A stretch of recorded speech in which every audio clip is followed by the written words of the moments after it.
Hi there, I'm Clifford Bates, and welcome once again to our next session of Reading Thucydides Peloponnesian War. We just had the speech by the Spartan king and the ephor trying to do it. The Spartans then ignore the king. It says moderation, in the sense that he makes the argument for colors up in the middle. Make the argument for some don't go rush into this war. We can lose. It may not go as well as I think it is.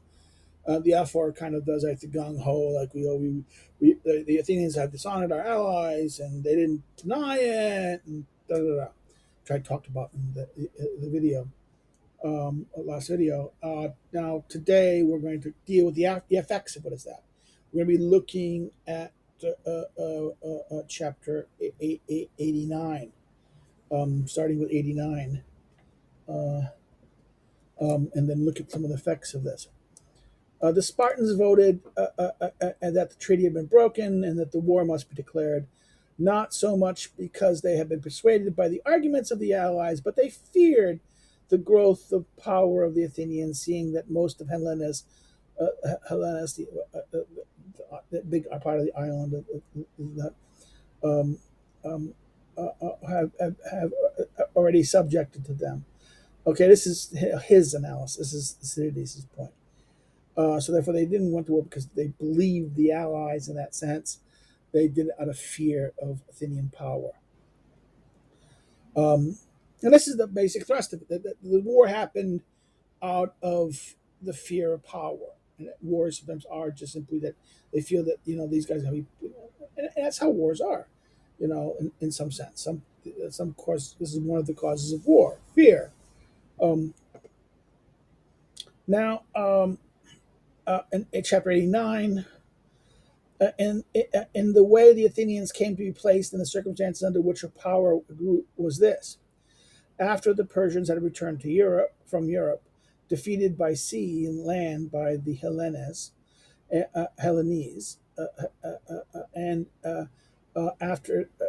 after those of them who had fled with their ships to Mytilene had destroyed uh, uh, um, Leothecides, the king of the Spartans, the commander of the Hellenes, their ships have been destroyed.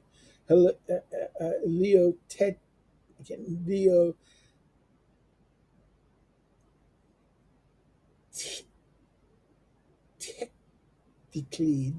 the king of the Spartans, the commander of the Hellenes at Mytilene, departed home with the allies from Peloponnesus. But the Athenians and the allies from Ionia and Hellespont, who were now revolted from the king, remained and laid siege to Sistolis, which had still been held by the Persians. After wintering before it, they became masters of the place on the evacuation of the barbarians. And after this, they sailed away from the Hellespont to their respective cities. Meanwhile, the Athenians people, after the departure of the barbarians from their country, as once proceeded to bring over their children and wives and such property as they left from the places where they could be deposited from, and prepared to rebuild their city and their walls. For only isolated portion of the circumference had been left standing. In other words, Athens was crushed by the Persians. The Persians came and destroyed Athens and left Athens in ruins. And they had to be rebuilt cities, everything, ruins. Very much like how Warsaw after World War II. It was like, Athens was like that in that sense. Um, I say this not as a Pole, but I'm not a Pole, I'm American. Not even ethnically Polish in that sense. Um, Ethnically English, with Greek, Anglo-Greek. I don't have any attachment in this if I've lived there for 20 years and have a Polish wife, but not. This is I gave the Polish the Warsaw example as a kind of this devastated city that was nothing left. It had to be rebuilt from everything from scratch. Um, And this is what happened in Athens in that sense. And they, in other words, for only isolated portions of the circumference of left standing, most of the houses were in ruin, though a few remained, and in which the Persians' grandees had taken up their quarters. Again, very much like Poland, Warsaw during, after, and the grandees were not Germans; they were Russians afterwards, right? Um, chapter 90. Preserving what they were going to do, the Spartans sent preserving what they perceiving what they were going to do. The Spartans sent an embassy to Spartans, Athens. They would have themselves preferred to see neither her nor any other city in possession of a wall, although here they acted principally at the instigation of their allies, who were alarmed at the strength of her newly acquired navy and the valor which she displayed in the war with the Persians. They besieged her not only to abstain from building walls for herself, but also to join them in throwing down the remaining walls of the city outside the Peloponnesus. They did not express openly the suspicious intention with regards to the Athenians that lay behind this proposal, but urged that by these means the barbarians, in the case of the third invasion, in case of a third invasion, would not have any strong place, would not have any strong place, that such as this invasion had been in Thebes for his base of operations, and that the Peloponnesus would suffice for all as a base both for retreat and defense. After the Spartans had thus spoken, and were on the they were on the advice of Themistocles immediately dismissed by the Athenians, which answered that ambassador should be sent to Sparta to discuss the question. Themistocles told the Athenians to send him off with all speed to Lacedaemon, but not to dispatch his colleagues as soon as they had selected them, but to wait until they had raised their walls to the height from which defense was possible. Meanwhile, the host population of the city was to labor at the wall, the Athenians, their wives, their children, no sparing no edifice, private or public, which might be put to use to that work, but throwing all down. After giving these instructions and adding that he would be responsible for all other matters there, he departed. Arrived in Sparta, he did not seek an audience with the magistrates, but tried to gain time and made excuses. When any of the authorities asked why he did not appear in the assembly, he would say that he was waiting for his colleague, who would have been detained in Athens by some engagement. However, that he expected their speedy arrival and wondered that they weren't there yet. Okay, this is Themistocles. Oh, you gotta love Themistocles. Um, at first, the Spartans trusted the word of Themistocles, though their friendship through their friendship for him. But when others arrived, all distinctly declaring that the works were going on and already obtained some elevation, they could not fail to believe. They could not fail to believe. Aware of this, they told him that rumors were deceptive. And, he told them that rumors are deceptive and should not be trusted. They should send some reputable person from Sparta to inspect. Those reports might be trusted. They dispatched them accordingly. Concerning these, Themistocles sent words to the Athenians to detain them as far as possible without putting them under constraint, and not to let them go until they had themselves returned. For his colleagues had now joined him. Uh, uh, Abros, Abokonos, son of Lycides, and Aristes, the son of Lysimedes, and with the news that the walls were sufficiently advanced that he feared that when the Spartan heard the fact, they might refuse to let them go. So Athenian detained the envoys according to his message, and Themistocles had an audience with the Spartans and at last openly told them that the Athenians had now fortified sufficiently to protect its inhabitants. That any embassy which the Spartans or their allies might wish to send to them should in the future proceed on the assumption that the people to whom they were going to be able to distinguish both its own and its general interest, its own interest and its general interest, and that the Athenians thought it fit to abandon their city and to embark on their ships. They ventured on that perilous step without consulting them, and that on the other hand, whether they had deliberated with the Spartans, they had proved themselves to be in judgment second to none, and that now, though it is fit that their city should have walls, and that this would be more for the advantage of both the citizens of Athens and the Hellenistic Confederacy. For without equal military strength, it was impossible to contribute equal and fair counsel to the common interest.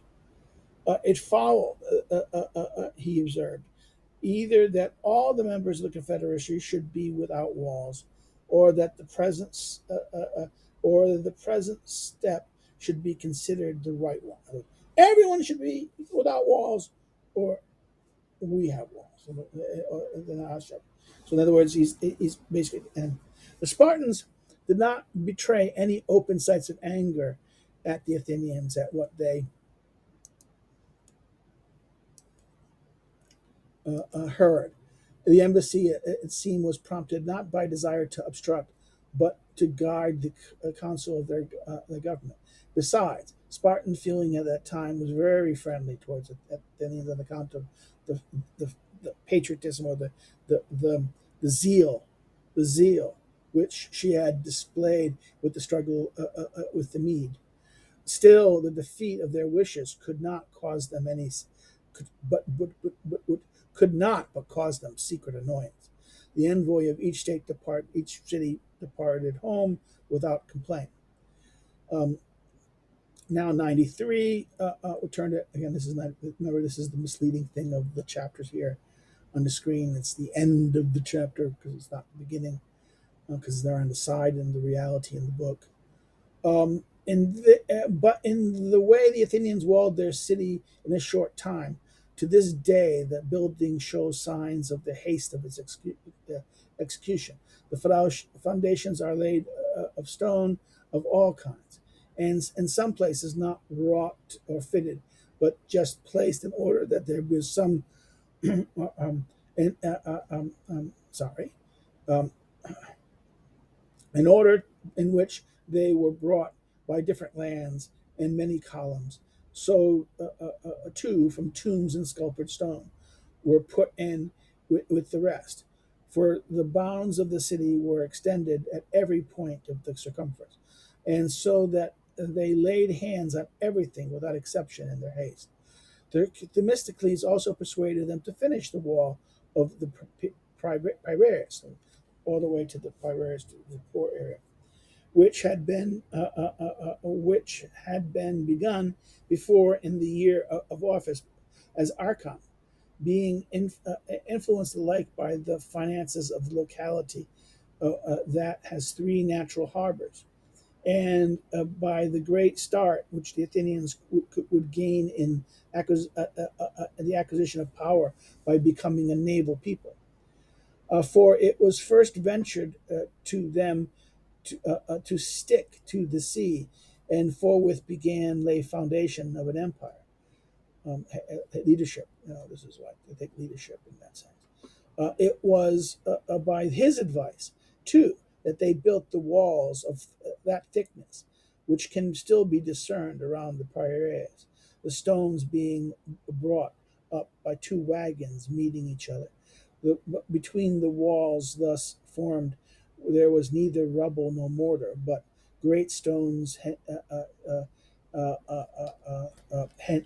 hence squared and fitted together, cramped to each other on each side with iron and lead. About half the height that he intended, about half the height he intended was finished. Um, his idea was by their size and thickness to keep off the attacks of an enemy, though he thought that they might be adequate defended by a small garrison of invalids, and the rest be freed for the service of the fleet. for the fleet claimed most of his attention. He saw, as I think, that the approach by sea was the easiest for the king's army than that by land, and also thought the Piraeus more vulnerable than the upper city. Indeed, he was always advising um,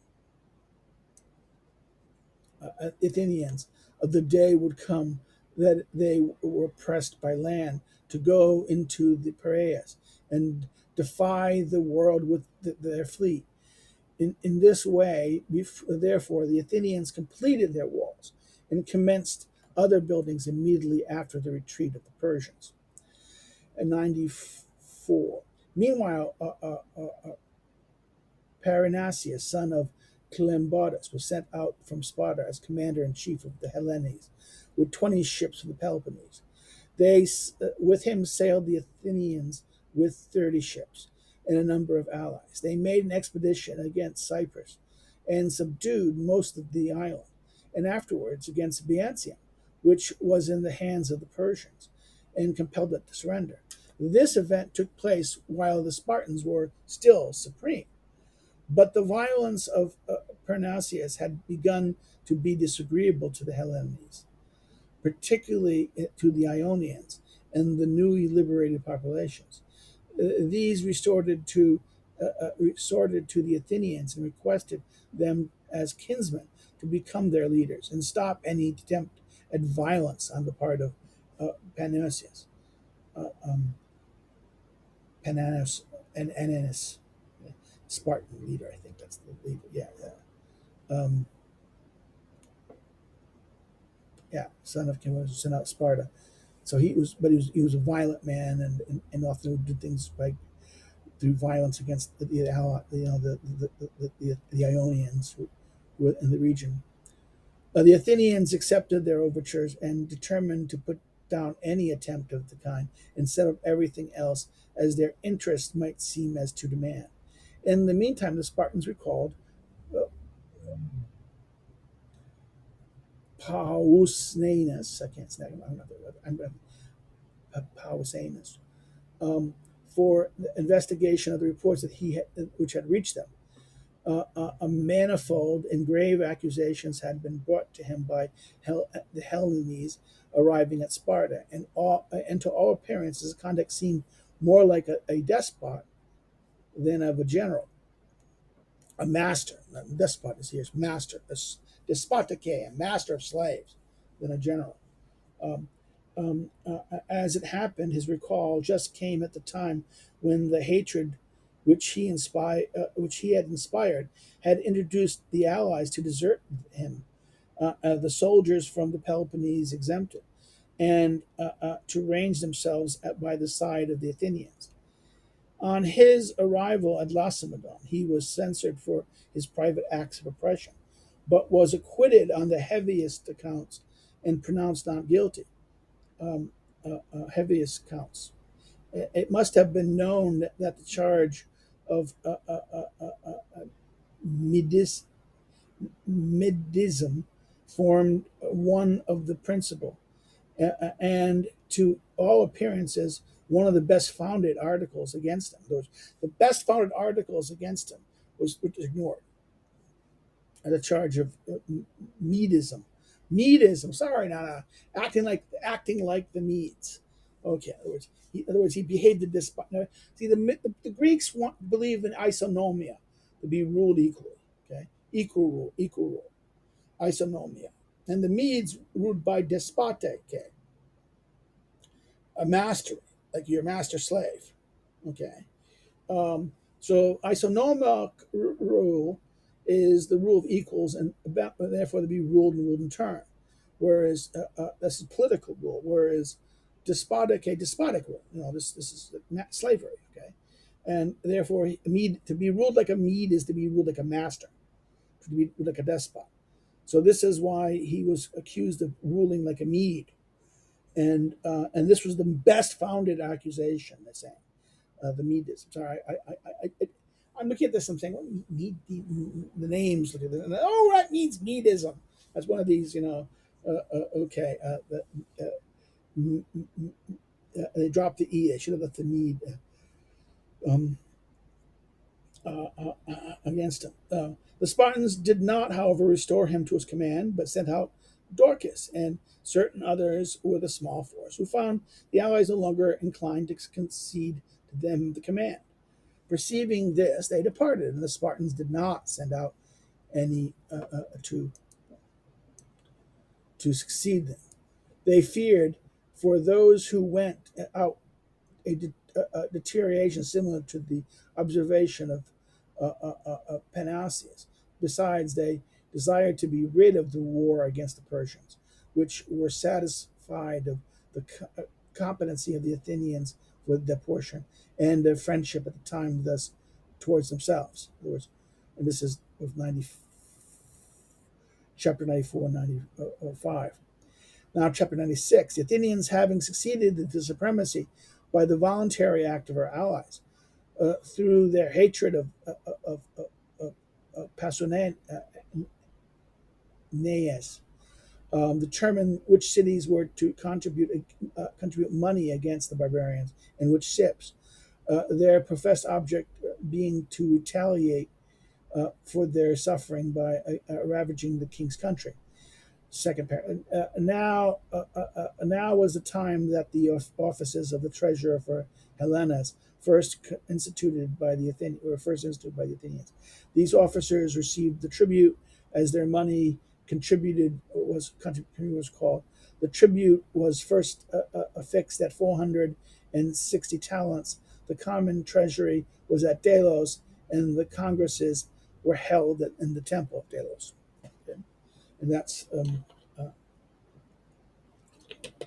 explains how the empire, how the Athenians created their empire. This is where he's explaining it.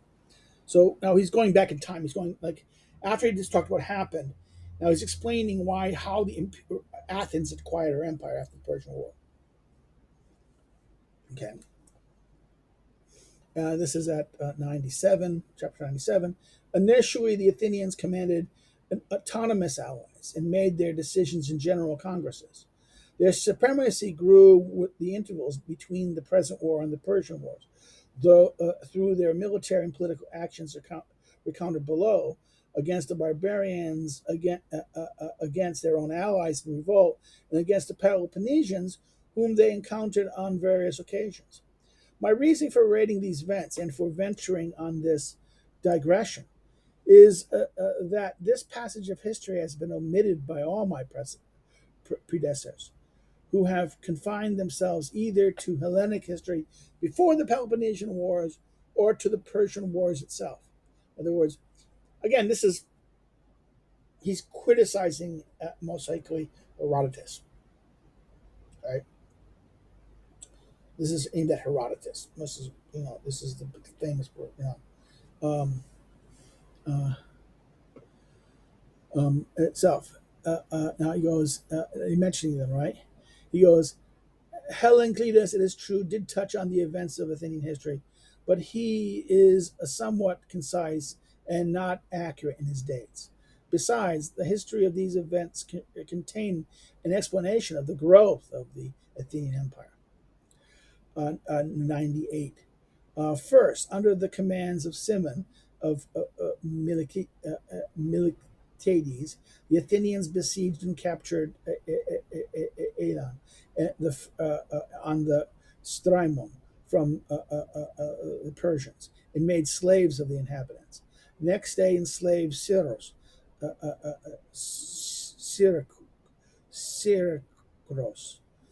the island on the Aegean, containing the Dopian population, and colonized it themselves. This was followed by the war against Charistus, and which the rest of Euboea remained neutral, in which the rest of Euboea remained neutral, and which was ended by surrender on conditions. After this, Naxos left the Confederacy, and a war ensued, and she had to return after a siege. This was the first instance of the Confederation being forced to subjugate the allied city. So Naxos, a precedent which was followed by that of the rest in the order of which circumstances prescribe.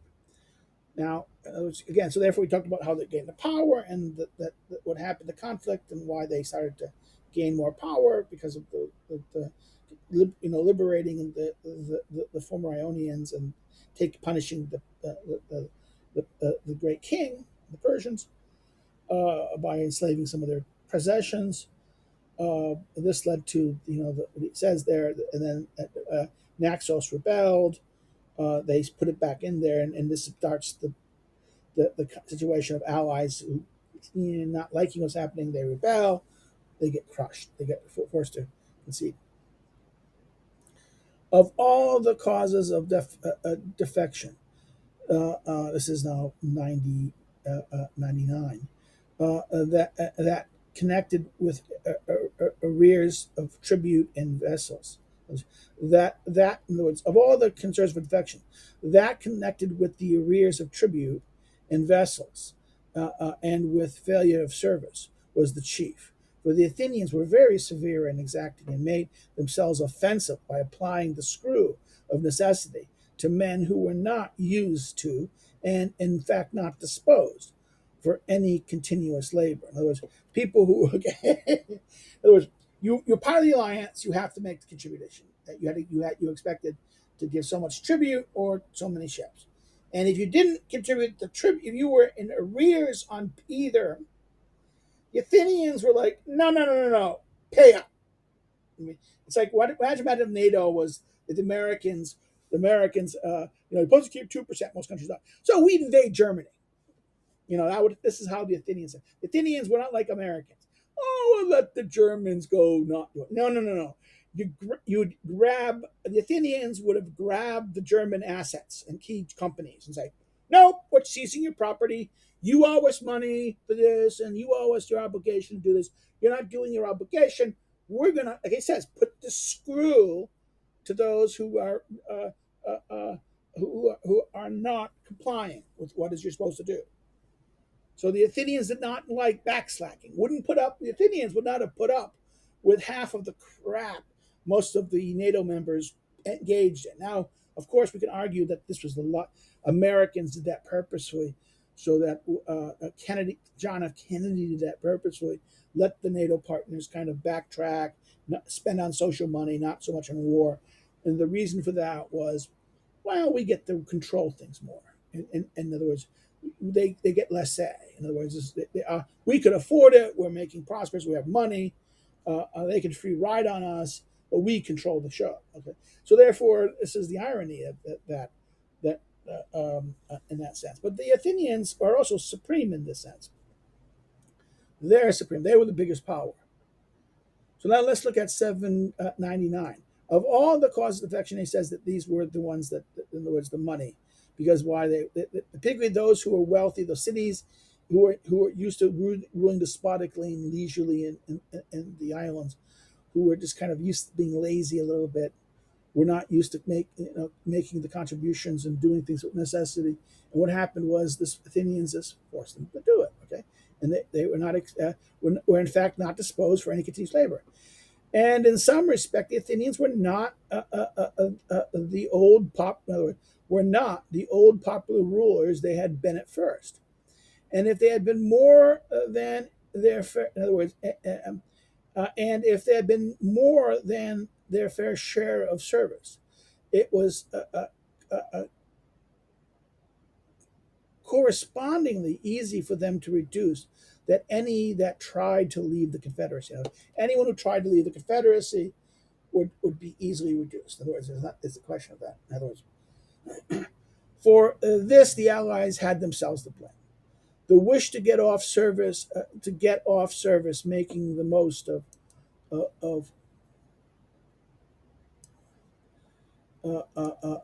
them to arrange their share to pay their share of the expense in money instead of ships, and so avoid having to leave their homes. In other words, what happened was that they instead of having their men and doing it ships, they decided, oh, I'm not going to do it. We're just going to give you money. Here. No.